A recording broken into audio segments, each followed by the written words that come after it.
reuniting with Anthony on this second part? Anthony is an amazing guy.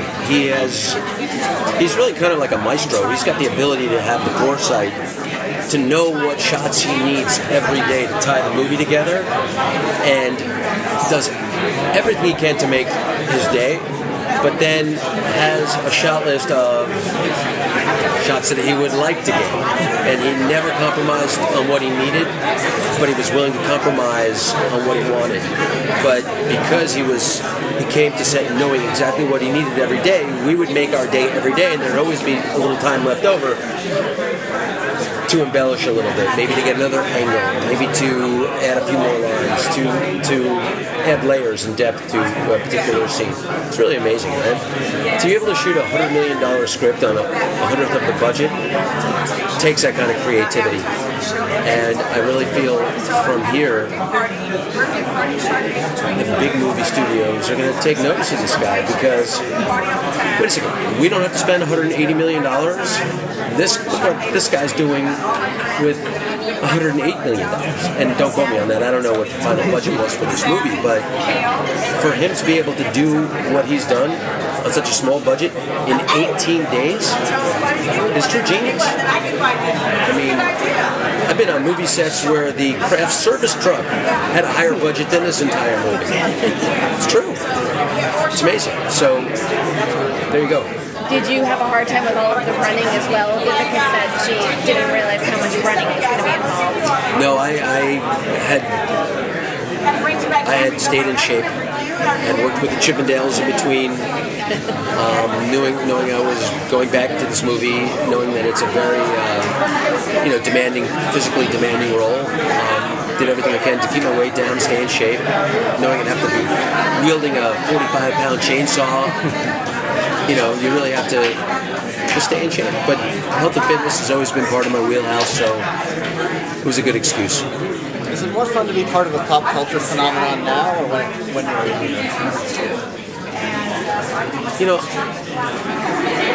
I don't really approach it. My perspective isn't that. I mean, I'm very lucky to be a part of a project that touches people in a positive way. If you're referring to 90210, I mean, that was lightning in a bottle. For 10 years I worked on that show. I was very grateful. But for me, it was more about the work and not the glory. And it still continues to me that way. I'm very appreciative when people tell me that they've seen the movie or seen the show. But I'm more compelled by accomplishment rather than glory. So that's what really guides me. It's fun though, right? Tons of fun. Tons of fun. I mean, here I am in Comic-Con. I've never been here before. Really? This is your first one? First time, yeah. Really? And I feel like I'm in the middle of the ball here. This is so flattering to be in the midst of this Sharknado storm. I could be home eating potato chips watching the evening news, but yeah, fun. Hell yeah. And of all things, it's Sharknado.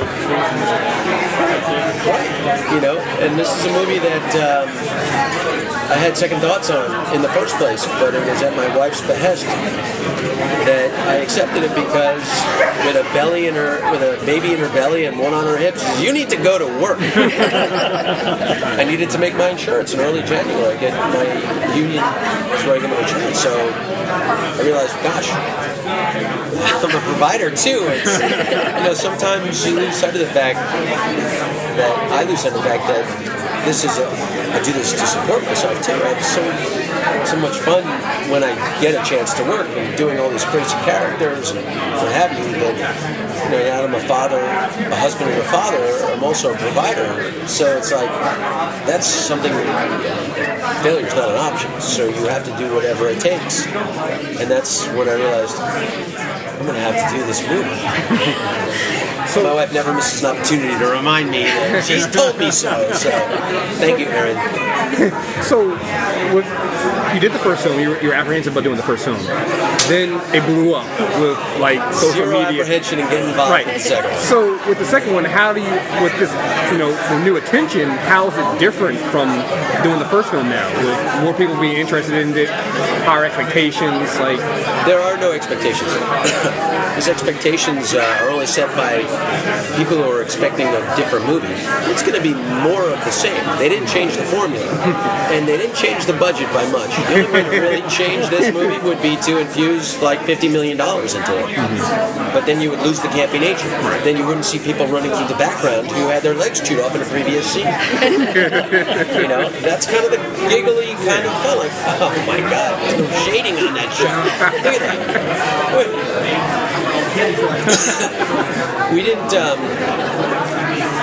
We didn't try to raise a bar with Sharknado. We created our own, and then with Sharknado 2, it's more of the same, but in a different environment and a different experience. So the scenarios are similar. If you like Sharknado, you're going to love Sharknado 2. What's more intimidating, fighting a shark or getting on stage with a Chippendale in front of that audience? What's more intimidating? Opening night at the Chippendales was a little more intimidating. Tear my shirt off. Yeah. Nice. Now I've got a wedding to go to, and I need a go-to move, and I only have so much to work with. I need a show stealer, dude. So on the dance floor? Yeah. Oh, come on, man. The sprinkler. I like the copy machine. There's a whole bunch. There's no secret Chippendale thing? Oh, Chippendale move? Are you willing to tear your shirt off? If it's only once. It's only once. Because I'm guessing once it happens, I won't be there much longer. I have to serve everyone at the wedding a good cocktail first before you do anything. So they won't remember. Just one look at the weird beard, he's like, take your shirt. Yeah. Is there a particular shark kill in the second one that you're proud of? Or Yeah, and it's in the first one, Anthony had me running through a parking lot, pitching and jiving and jumping and dodging, and there was nothing there. It was a bright sunny day, and I felt a little bit foolish. But then he said, then I took one knee and I held my chainsaw up, hoping that the editors would realize, all right, here's an opportunity to fly a shark through my blade, and they did it beautifully.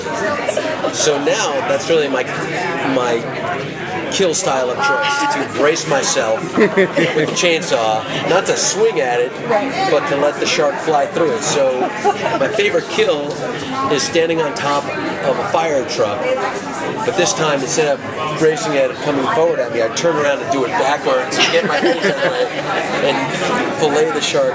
The way they did it is just, they delivered so well. Just one last question, please. Well, one thing that I noticed about the first film is you really play on the idea of the fear of sharks. So I have to ask you, what animal do you fear the most? Sharks? Bears? I mean, any apex predator. Seriously, if I can't outrun it, I'm scared of it. If I can't outswim it, I'm scared of it. I think that's my will to survive that really helps me answer that question. Yeah. Anything can take me out. Since you're at Comic-Con, your superhero alter ego, is it cape or no cape? It's no cape. Yeah, there's no cape in my alter ego superhero. Feel it. Feel it? The feeling, Yeah. Capes just, they're too flashy. They're too flashy. Everything with my superhero probably happens with the mind. Yeah, but don't worry, I use my powers for good instead of evil. Like I can stop you. Thank you, everyone. Thanks, everybody. Thank you very much. Get your act together, my life's a movie. I leave you in that act forever.